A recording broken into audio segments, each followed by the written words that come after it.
Bismillahirrahmanirrahim. Assalamualaikum warahmatullahi wabarakatuh. Alhamdulillahi rabbil alamin. Alhamdulillahilladzi ja'alana ummatan muhammadiyatan ummatan wasata linakuna syuhada minan nasi yawmal qiyamah. والذي أنعمنا بنعمة الإيمان والإسلام والأخوة والسلامة والكرامة وأمرنا بالتمسك بكتاب الله وسنة رسول الله وأوجب علينا الأمر بالمعروف والنهي عن المنكر وأشهد أن لا إله إلا الله وحده لا شريك له له الملك وله الحمد يحيي ويميت وهو على كل شيء قدير وأشهد أن محمدا عبده ورسوله الذي قد بلغ الرسالة وأدى الأمانة وكشف الغمة وجاهد في الله حق جهاده حتى أتاه اليقين اللهم صل على سيدنا وحبيبنا وشافينا محمد صلى الله عليه وسلم وعلى آله وصحبه والتابعين وتابعيه التابعين ومن تبعهم بإحسان إلى يوم الدين أما بعد. Jemaah sekalian yang kami hormati, puji syukur kehadirat Allah Subhanahu wa taala. Pada malam hari ini kita sama-sama dapat berkumpul ngaji bersama, mudah-mudahan mendapatkan barokah dari Allah Subhanahu wa taala. Salawat serta salam semoga tetap tercurahkan kepada junjungan kita Nabi Agung Muhammad sallallahu alaihi wasallam. Jemaah sekalian yang kami hormati, melanjutkan bab selanjutnya, bab Tsani. Sudah sampai hadis ke berapa ini?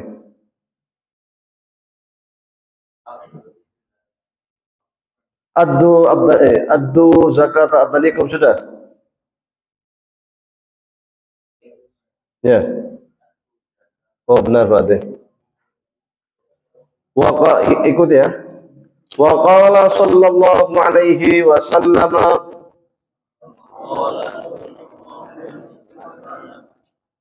وقال صلى الله عليه وسلم أدوا زكاة أبدانكم بقول لا إله إلا الله وقال صلى الله عليه وسلم ما من عبد يقول لا إله إلا الله محمد رسول الله إلا قال الله تعالى صدق عبدي أنا الله لا إله إلا أنا Ushidukum ya malaikati qad ghafartu lahu ma taqaddama min dambihi wa ma ta'akhkhara wa qala sallallahu alaihi wasallam man qala la ilaha illallah khalisan mukhlisan dakhalal jannah wa qala sallallahu alaihi wasallam man kana awwalu kalamihi la ilaha illallah wa akhiru kalamihi la ilaha illallah wa amila alfa sayyi'atin in asha alfa sanatin la yas'aluhu Allahu an dambin wahidin. Kita terjemahkan dulu. Wa qala dan bersabda siapa sallallahu alaihi wasallam, Nabi Muhammad sallallahu alaihi wasallam. Addu, tunaikanlah.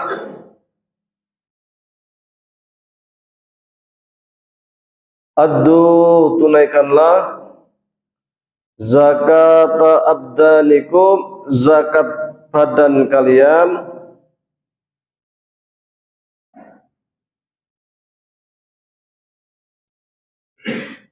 bi qauli la ilaha illallah, dengan mengucapkan lafaz la ilaha illallah. Tunaikanlah zakat badan kalian dengan mengucapkan lafaz la ilaha illallah. Wa qala dan bersabda siapa sallallahu alaihi wasallam, Nabi Muhammad sallallahu alaihi wasallam, ma min abdin, ma tidaklah, min abdin. Sudah ketemu yang bawa kitab? Oh belum, masih muter-muter ternyata. Kalau di saya halaman 7, tapi nggak tahu kalau yang itu halaman berapa.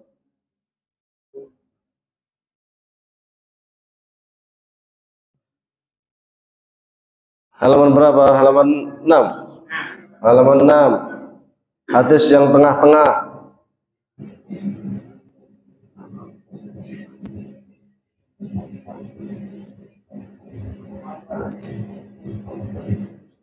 Hadis yang udah ketemu. Nah ya.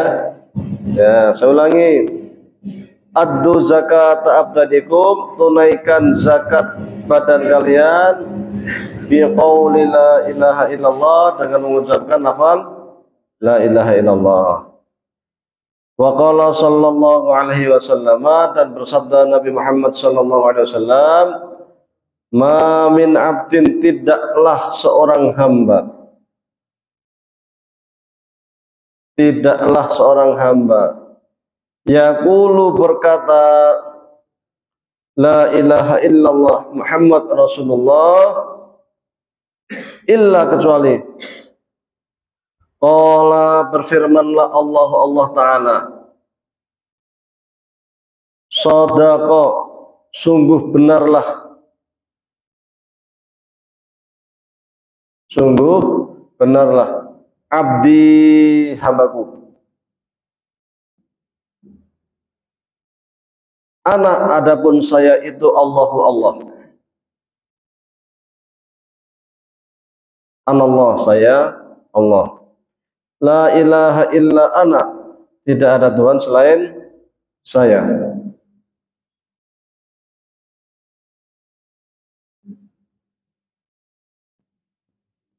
Ushidukum,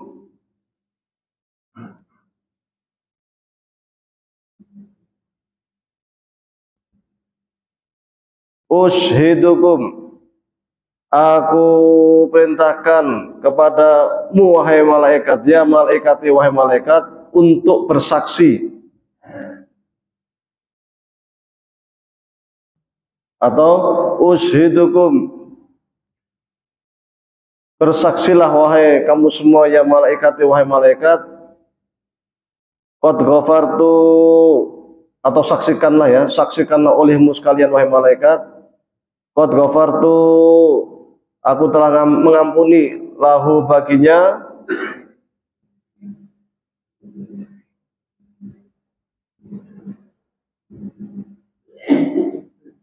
ma, sesuatu, taqaddama, yang telah lewat,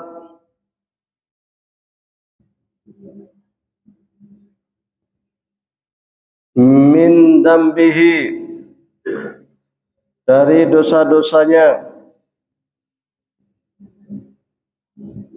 wa ma ta'akhkhara, dan yang akan datang.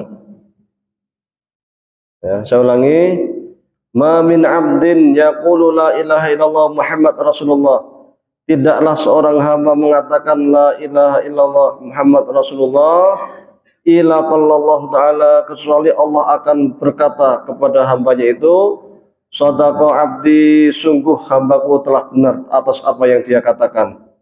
Anallah, sayalah Allah. La ilaha illa ana, tidak ada Tuhan selain aku. Ushidukum ya malaikati, wahai para malaikat semuanya, saksikanlah olehmu wahai malaikat, qad ghafartu lahu ma taqaddama min dambihi wa ma ta'akhkhara. Sungguh aku telah mengampuni dosa-dosanya yang telah lalu dan yang akan datang. Wa qala sallallahu alaihi wasallam, wa qala dan bersabda siapa sallallahu alaihi wasallam, Nabi Muhammad sallallahu alaihi wasallam, man barang siapa qala mengatakan, barang siapa yang mengatakan la ilaha illallah khalisan, ikhlas,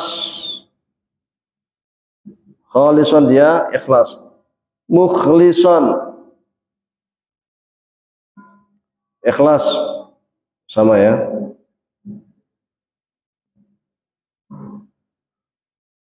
dakhalal jannah, maka dia masuk surga.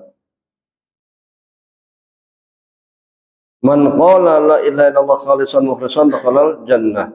Barang siapa mengucapkan lafaz la ilaha illallah dengan hati yang ikhlas, maka dia masuk surga.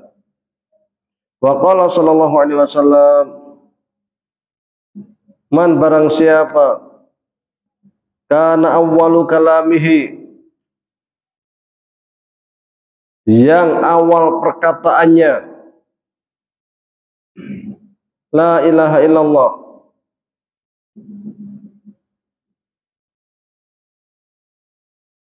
man barang siapa kana awwalu kalamihi, yang awal perkataannya itu la ilaha illallah, wa akhiru kalamihi, dan akhir perkataannya juga la ilaha illallah,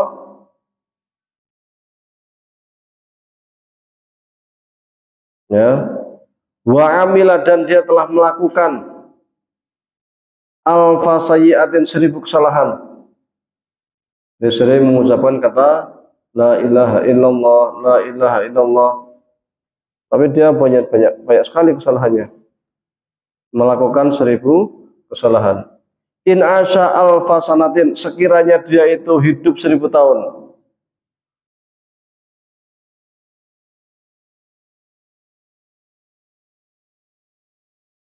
La yas'aluhu, tidak ditanyalah, dia tidak ditanya.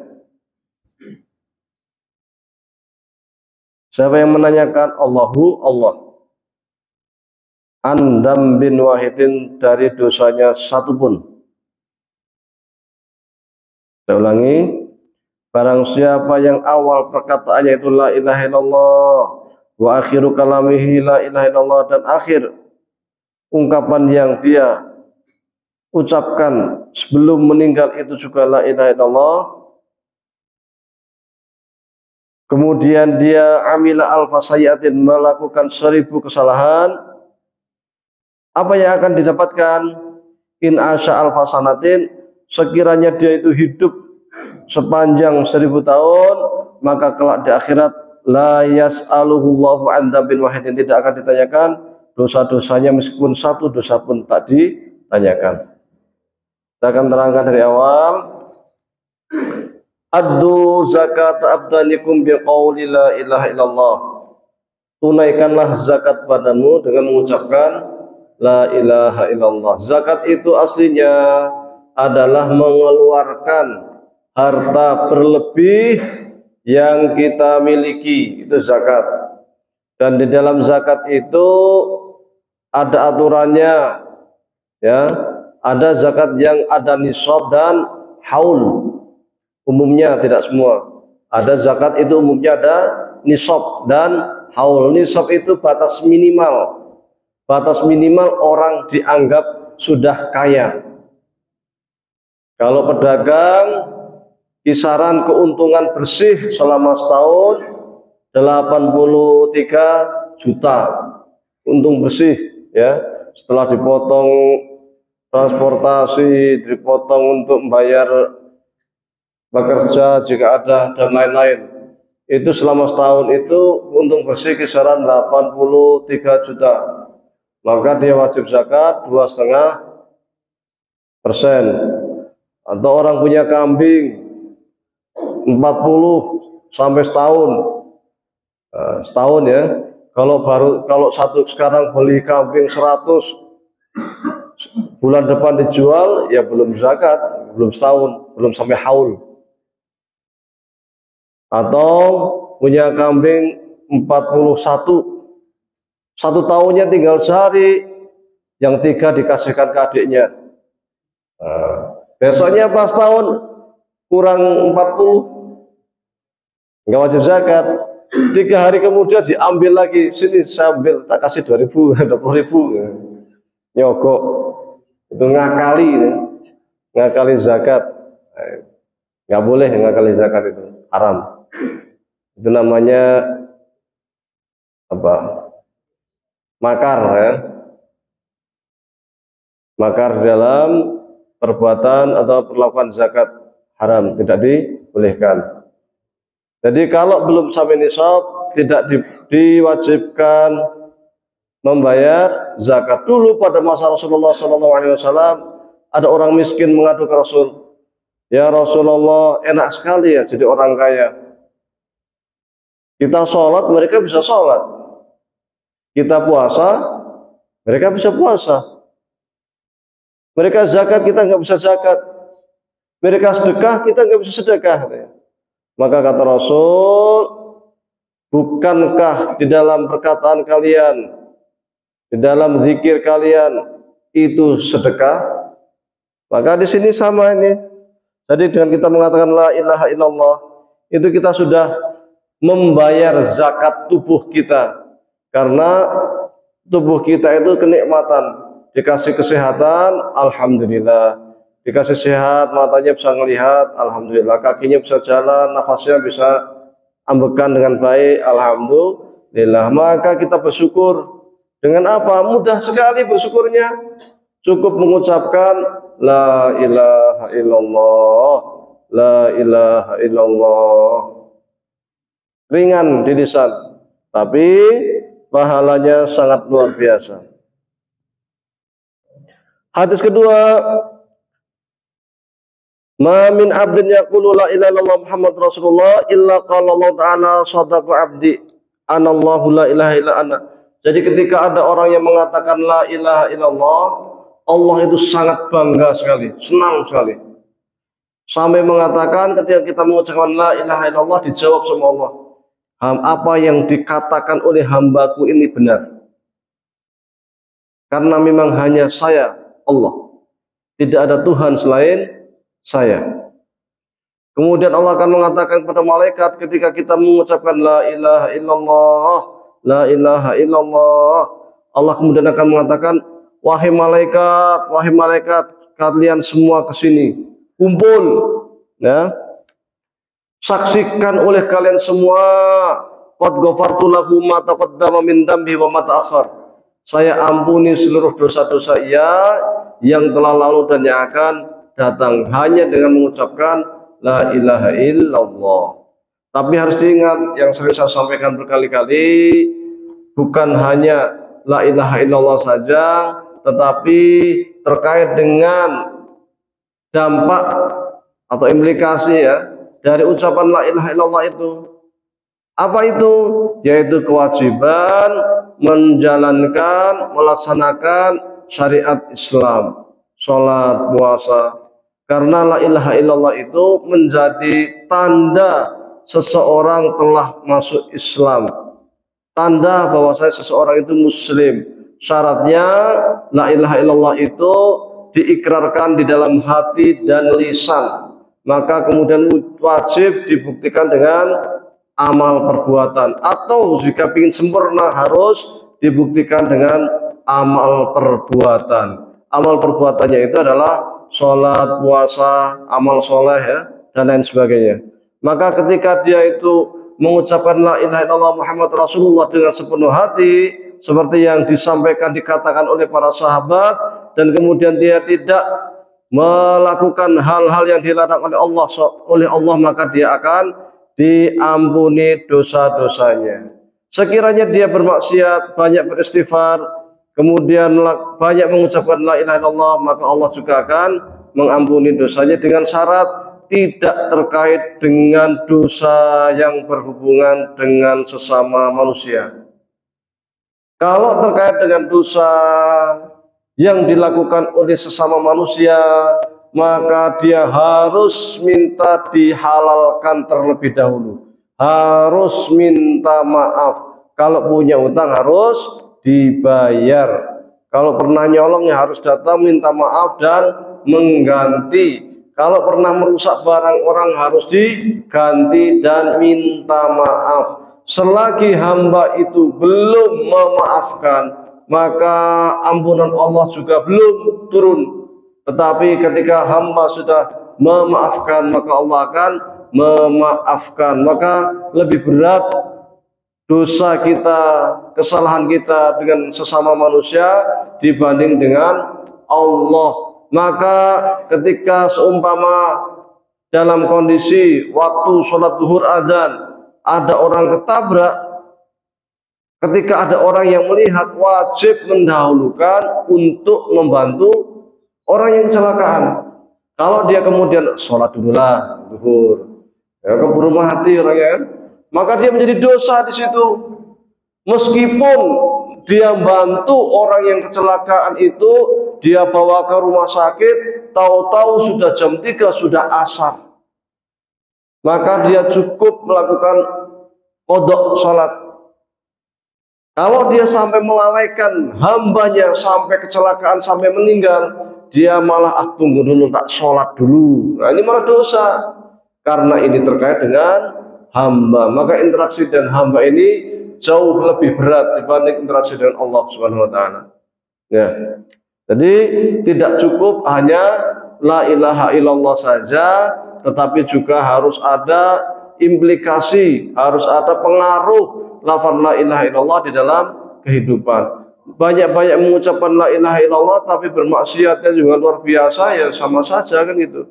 Di Jogja itu ya, yang sekarang miras itu, informasi dari rekan saya di Jogja, yang apa, hotline atau apa itu, 23 ya, katanya yang punya itu ya suka sedekah Jumat. Pas sedekah Jumat kok dari harta khomer, dari harta haram itu piye gitu kan.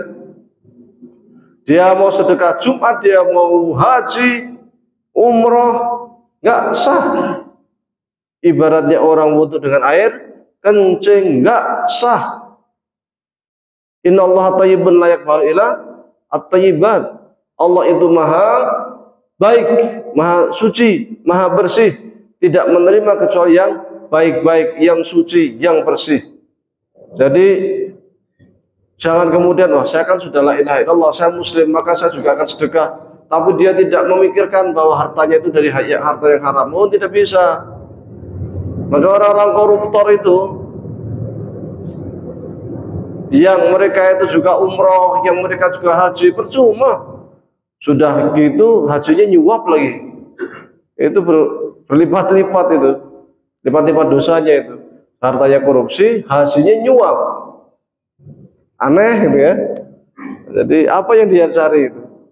Maka keislamannya dipertanyakan itu. Ya. Karena tidak ada ketakutan sama sekali sama Allah itu. Meskipun kalau secara hukum syariat ya dia tetap muslim. Selama dia mengucapkan la ilaha illallah, dia tetap muslim. Tetapi maksiatnya luar biasa besar itu. Maka dia pelaku dosa besar. Di antara dosa yang dosanya berantai itu kan khamr. Itu dosanya berantai itu. Pembuatnya dilaknat, peminumnya dilaknat, penjualnya dilaknat, yang bawakan dari pabrik ke tempat penjualan dilaknat, yang menuangkan, mau minum sini tak bantu nuangin aja itu dilaknat. Jadi dosanya itu berantai itu. Maka kita itu darurat ya, darurat khamr ini bahaya. Mudah-mudahan tidak masuk ke daerah kita ini, ke kawasan kita. Ya. Aslinya itu sebenarnya diberantas itu bisa loh, asal kompak RT-nya, kompak RW-nya, kompak lurahnya, bisa. Kita kan mulai tidak dari yang gede-gede, mulai dari kecil-kecil saja. Minimal RT kita tidak ada penjual khamr. Buat aturan dari RT, kumpul RT kan bisa aja. Setelah satu RT bisa, kumpul satu RW, rapat bareng. Pokoknya di kawasan kita tidak boleh ada yang jualan khamr. Kalau ada, nanti kita denda sosial, kita hukum secara sosial. Bisa, hukuman sosial itu lebih berat, misalnya diboikot, di apa, terserah. Ya. Kalau sudah bisa satu RW, coba satu kampung, tidak boleh jualan khamr satu kampung. Kalau yang jualan khamr nanti didenda atau dihukum, hukuman sosial atau apa. Sudah bisa satu kecamatan, satu kelurahan, pindah lagi 2 desa, 3 desa, kan begitu. Itu sangat bisa kalau ada kemauan. Toh seluruh agama mengharamkan khamr, tidak hanya agama Islam. Semua agama itu melarang khamr aslinya itu. Di Kristen pun sebenarnya diharamkan khamr kalau mengikuti Injil. Ya. Apalagi kemudian di kampung itu semuanya Muslim, entah yang NU, entah yang Muhammadiyah, entah yang siapapun, persis entah apapun. Semua mengharamkan khamr. Maka kita harus kompak sama-sama memberantas khamr itu. Jangan dibiarkan itu dosanya berantai. Kenapa kok dosanya berantai? Karena akibatnya berantai. Yang namanya kemaksiatan, yang namanya kerusakan moral dan lain-lain itu banyakannya dari khamr. Maka dulu Umar kan berkali-kali ngomong, ya Rasulullah, kami pengen hukum khamr yang jelas. Pengen kepastian, sampai kemudian turun ayat innamal khamru wal maisiru wal ansab wal azlamu rijsun min amali syaitan. Rijsun, najis, dia itu perbuatan setan. Sampai turun ayat itu, karena Umar itu, ini khamr sebenarnya gimana ya hukumnya? Kan dia 3 kali turun. Maka yang ketiga ini tegas, haram. Dan itu sebenarnya kalau kompak itu bisa itu. Ya, pemuda Muhammadiyah bekerja sama dengan pemuda Ansor, ya. Kokam bekerja sama dengan Banser, bisa. Tapi kalau bawahnya aja nggak kompak ya susah. Padahal semuanya mengharamkan itu, semua agama mengharamkan. Nah, di Jogja Kokam sudah mulai bergerak ini. Mudah-mudahan ada hasil itu. Dan itu harus terus-menerus itu. Tugas kita apa? Ya setidaknya kita memviralkan lah, lihat Facebook, lihat apa gitu kan. Supaya apa? Karena di Indonesia itu hukumnya aneh. Jadi di Indonesia itu kalau ada sesuatu yang melanggar hukum, kalau belum viral, belum ditindak. Aneh kan? Kalau sudah viral, semua udah tahu, baru ditindak kan gitu. Maka tugas kita ya karena kita punya HP ya, viralkan lewat Facebook, viralkan lewat WhatsApp itu. Siapa tahu itu nanti akan menjadi bola salju yang menggelinding, yang semakin besar, yang nanti akan kelihatan dampaknya. Karena lama-lama juga Sri Sultan akan malu juga kalau mamanya Jogja yang dulu disebut kota pelajar, kemudian dijuluki kota miras. Iya, lama-lama Gubernur Jogja juga akan nggak enak juga gitu. Maka harus kita suarakan terus. Mudah-mudahan dari sana menggelinding ke tempat lain sehingga anti miras itu bukan hanya dari Jogja tetapi juga sampai ke Jawa Timur, Jawa Tengah dan lain sebagainya. Sehingga masyarakat kita itu bersih dari miras. Syaratnya kompak. Meskipun yang jualan itu punya backingan dari ABRI, dari TNI, dari militer, dari anggota dewan umpamanya. Kalau kitanya kompak itu bisa. Wong Pak Soeharto yang kuatnya minta ampun bisa dilengsarkan. Cuman kalau kitanya udah nggak kompak ya susah. Ya, saya di kampung saya, alhamdulillah sampai sekarang nggak boleh itu jualan khamr itu. Ada yang berani habis secara sosial. Nggak boleh. Pacaran ya nggak boleh. Kalau biasanya kalau mau pacar keluar kampung. Kalau dalam kampung nggak bisa, nggak boleh. Hukuman sosial itu ternyata lebih berat. Dikucilkan, di apa itu lebih berat, lebih takut masyarakat ini gitu. Dibanding hukuman-hukuman yang di penjara atau apa, malah justru lebih jerah hukuman sosial. Karena kalau udah dikucilkan sama masyarakat udah dia bingung sendiri dia. Wong dia hidup bermasyarakat. Maka kalau kita kompak tuh bisa itu. Nah, masalahnya kompak apa enggak kan gitu. Masalahnya juga terkadang orang itu tetangga, saudara atau apa, kadang juga cuek juga dengan khamr dan apa itu, biarin kan bukan anak saya, kan bukan saya. Nah itu, ya kesadaran itu yang harus dibangun itu.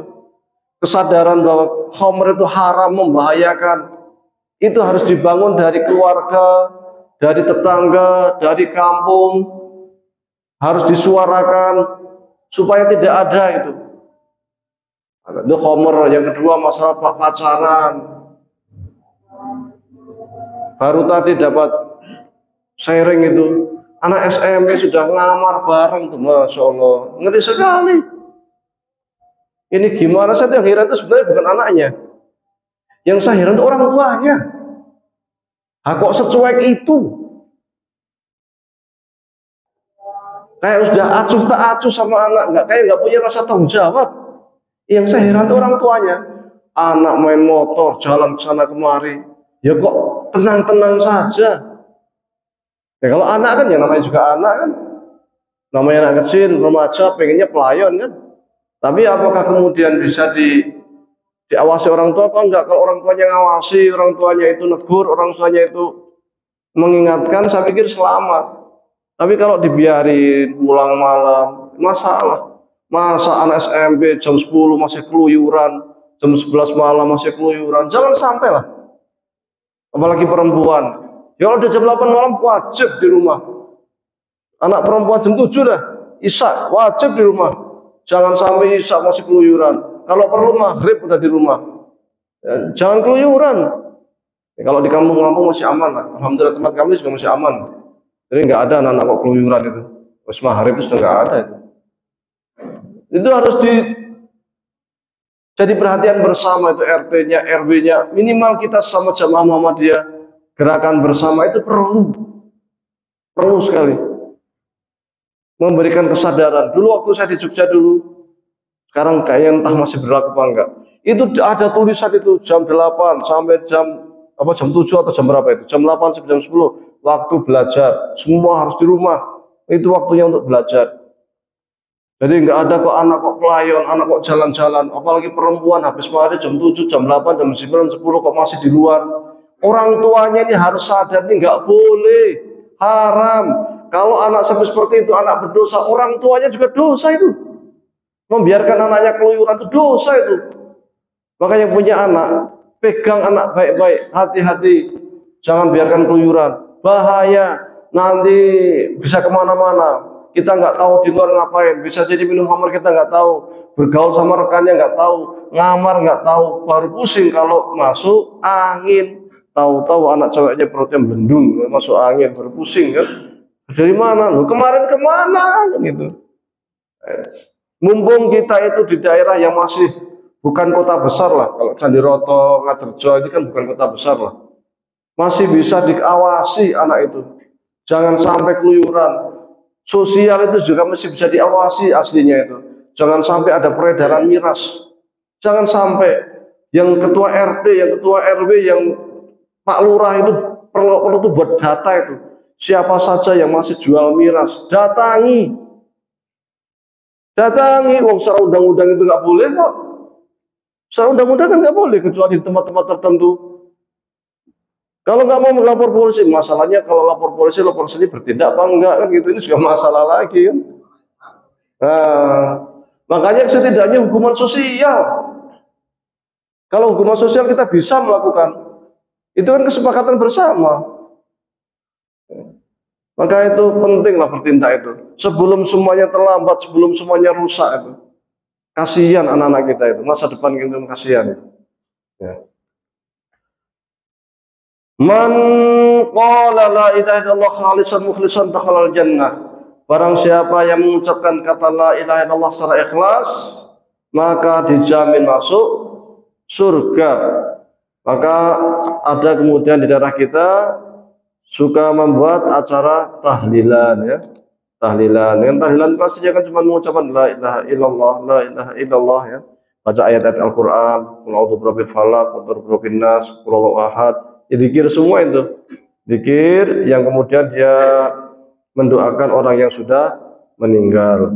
Boleh, ya silahkan saja namanya sudah dikir. Dalilnya apa? Lah ini dalilnya man qala la ilaha illallah khalisan mukhlisan dakhala jannah. Wong dikir kok nggak boleh kan? Yang difatwakan di fatwa Tarsy itu adalah yang 7 hari, 40 hari, yang itu menurut fatwa Tarsy itu tidak ada sunnah dari Rasul Shallallahu Alaihi Wasallam atau tabiin atau tabiin tidak pernah mencontohkan. Tapi tidak dianggap bid'ah. Cuman marjuh. Marjuh itu lemah. Menurut siapa? Menurut Muhammadiyah. Jadi bukan bid'ah, tetapi marjuh. Maka kita harus bisa membedakan marjuh sama bid'ah itu. Kalau bid'ah itu sesat, wa kullu bid'atin dhalalah wa kullu dhalalatin finnar. Kalau bid'ah itu pasti sesat. Kalau sesat pasti masuk neraka. Tapi kalau marjuh, oh belum tentu. NU sholat subuh pakai kunut. Menurut dia yang rajih itu. Menurut kita, oh itu marjuh, lemah. Yang benar itu tidak pakai kunut. Nah, menurut siapa? Muhammadiyah. Menurut mazhab Hanafi, yang rajih tidak pakai kunut. Menurut Syafi'i, yang rajih pakai kunut. Apakah kemudian Hanafi atau Syafi'i sesat? Tidak, cuma terkait dengan rajih wal marjuh kok. Ya. Terkait dengan kuat dan lemah. Menurut siapa? Ya menurut Syafi'i atau menurut Hanafi atau menurut Hambali. Kalau sesuatu yang marjuh sesat, arti Muhammadiyah sering melakukan kesesatan karena beberapa pendapat yang dulu marjuh kemudian dirojihkan. Ya. Pasang foto Kiai Haji Ahmad Dahlan dulu haram, sekarang boleh. Dulu yang rajih itu haram, tapi sekarang justru yang rajih itu boleh. Kalau sesuatu yang rajih, yang marjuh itu sesat, berarti kita dulu memakai pendapat yang sesat. Dulu kita pakai ru'yah, dulu kita pakai wujudul hilal, sekarang pakai kalender global. Kalau sesuatu yang marjuh itu sesat, berarti kita telah sekian tahun melakukan kesesatan. Maka sesuatu yang lemah itu tidak sesat. Karena itu lemah menurut kita, belum tentu lemah menurut orang lain. Itu hanya terkait dengan standar metodologi di dalam melakukan ijtihad. Ya. Apakah boleh dilakukan bersama setelah sholat? Boleh, silahkan. Zikir bersama setelah sholat bareng-bareng? Boleh. Di fatwa tarjih? Boleh. Maka di Mu'alimin sampai sekarang zikirnya masih bareng sampai sholat. Di Darul Arqam bareng. Di Wanayasa MBS bareng. Jadi nggak ada masalah, boleh ya. Sebelum kita sholat ya, man kana awwalu kalamihi la ilaha illallah wa akhiru kalamihi la ilaha illallah wa amila alfa sayyatin in asa alfa sanatin la yas'aluhu Allahu an min wahidin. Kalau orang itu dari awal mengucapkan la ilaha illallah, makanya kemudian kalau ada bayi lahir suka diazani. Ya, itu riwayat, katanya dulu Rasulullah SAW ketika Hasan dan Husain lahir itu diazani. Tapi pendapat ini kalau di Muhammadiyah dimarjuhkan. Tapi boleh, ya boleh saja. Kalau yang Muhammadiyah tidak pakai azan, tapi pakai ta'awud. A'udzu bikalimati llahi tammah min kulli ainin walamah. Ya. A'udzu bikalimati llahi tammah min kulli syaitanin wa hamah wa min kulli ainin walamah. Ya. Jadi itu kalau ada bayi lahir doanya pakai itu di Muhammadiyah. Pakai ta'awud. Tapi kalau mau pakai azan silahkan, boleh. Menurut Imam Nawawi juga boleh dalam kitab semua. Tapi sekiranya tidak pakai ta'awud juga boleh. Terkadang rajih marjuh saja. Nah, keduanya bisa diamalkan. Tapi yang umum pakai azan. Bagaimana ketika wafat kuburan azani kan? Ada kan? Menurut kitab Majmu' karya Imam Nawawi ada sebutkan di sana juga. Itu juga dibolehkan ya, meskipun tidak ada contoh itu. Kalau di Muhammadiyah sesuatu yang ada contoh dari Nabi, dari tabi'in, sahabat, itu biasanya tidak dilakukan ya. Tapi kalau menurut mazhab Syafi'i, menurut Imam Nawawi dalam kitab Majmu' itu dibolehkan ya. Baik, kita lanjutkan setelah sholat. Aku qouli hadza, astagfirullahaladzim. Assalamualaikum warahmatullahi wabarakatuh.